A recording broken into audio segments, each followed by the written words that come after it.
Hi, and welcome back to Miss K Cuttable's 1 Minute Make. First of all, I need to apologize for how I sound. I am really sick right now, and it's taken me a few days to get over it. It's still there, and I can barely hear out of my ears, so I apologize for that. I'm also going to apologize that I cut out a bunch of this because when I was filming, my head kept getting in the way, and I did not want to show that. So if it's choppy, that is why.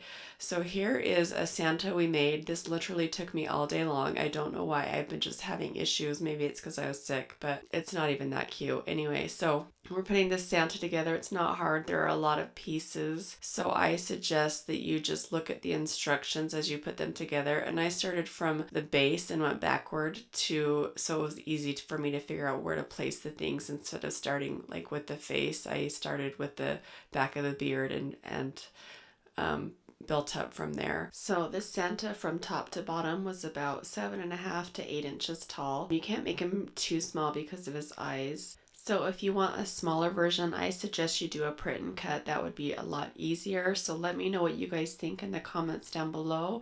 Hit the like button, and I will see you on the next 1 Minute Make. Thanks for watching.